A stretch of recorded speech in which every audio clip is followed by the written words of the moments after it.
A terrible Friday morning for Donald Trump. His approval rating on the economy is absolutely getting battered as Donald Trump is being blamed, and rightfully so, for the government shutdown and the surging inflation. The new CNBC survey shows that Donald Trump has a negative 13 net approval on the economy. He and the GOP are rightfully being blamed for the mess that they are causing. I mean, just take a look at the headlines anywhere in the country and you'll find something like this. Page 1, Minnesota Star Tribune, insurance costs pummel seniors. And look, we're focused a lot right now on these Affordable Care Act premiums that are surging. And it's not just that, it's all types of insurance. It's all types of utilities that are increasing right now. It's groceries are increasing. We all know that things are much more expensive under this disastrous Trump regime. Also, a shockwave is being sent through the regional bank community. Recent disclosures from lots of regional banks are showing some systemic issues there as well. Disclosures coming as investors were already nervous about the implosion of auto lender Tricolor Holdings and the bankruptcy of auto parts supplier First Brands Group, coupled with Jamie Dimon of JP Morgan Chase warning of cockroaches in credit.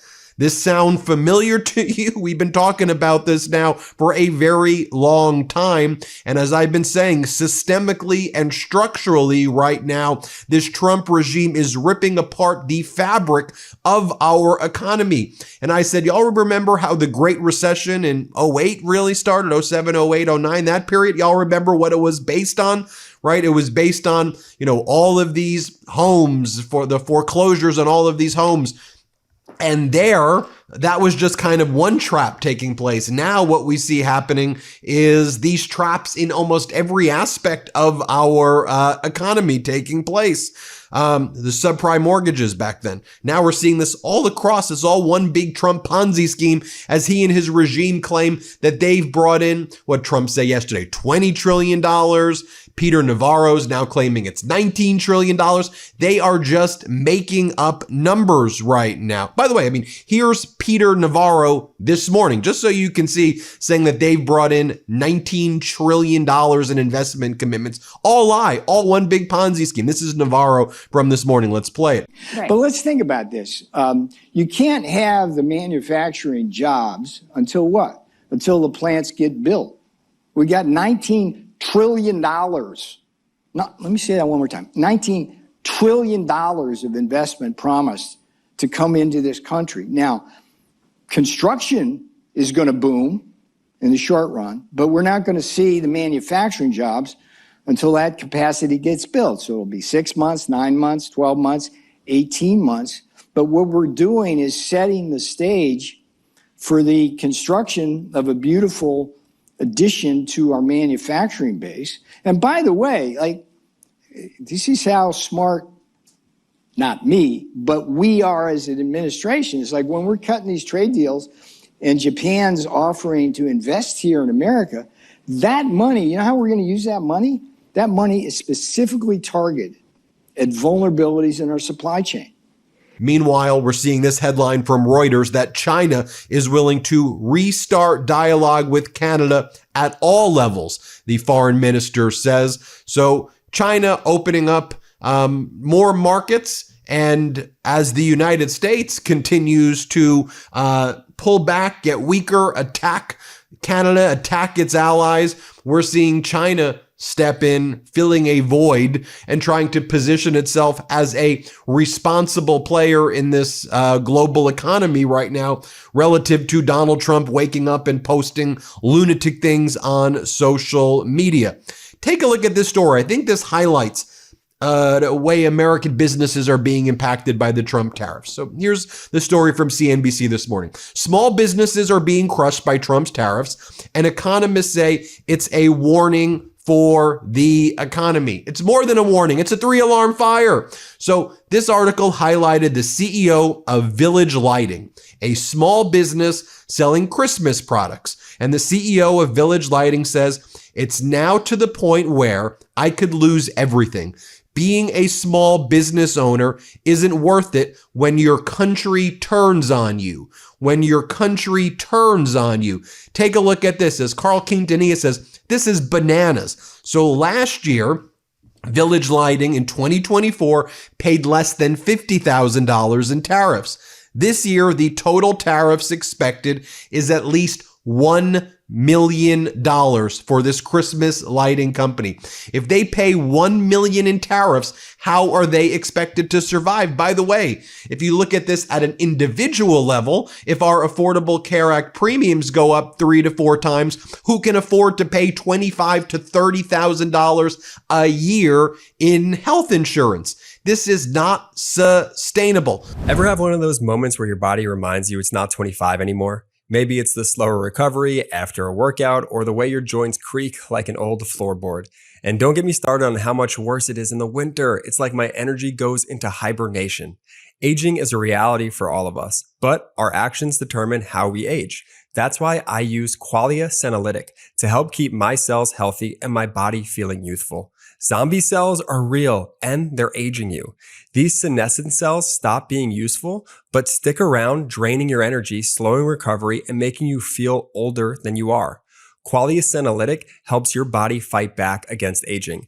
It's a powerful, clinically tested formula with 9 vegan, plant-derived compounds that support your body's natural ability to eliminate zombie cells, so you can feel sharper, stronger, and more energized. Take it just 2 days a month. That's all it takes. Take Qualia Senolytic for just 2 days a month and start aging better at the cellular level. After adding Qualia Senolytic to my routine, I noticed a real difference. My energy feels steadier, recovery is quicker, and mentally, I'm more dialed in. Experience the science of feeling younger. Go to qualialife.com/Meidas for up to 50% off your purchase and use code Meidas for an additional 15%. That's qualialife.com/Meidas for up to 50% off your purchase. Your older self will thank you. And thanks to Qualia for sponsoring this episode. And while this is not sustainable, you've got the Trump regime giving $40 billion. Let me repeat that.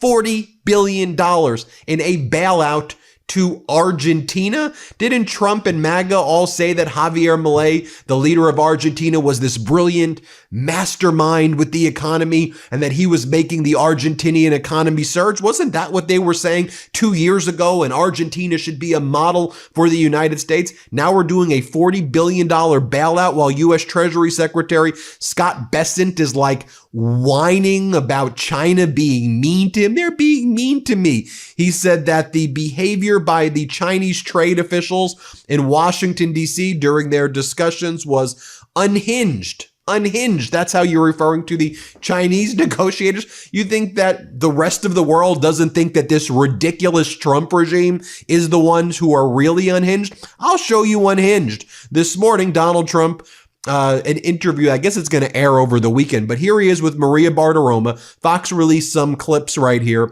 And Maria Bartiromo says, you're going to put 100% tariffs on top of what's already in place?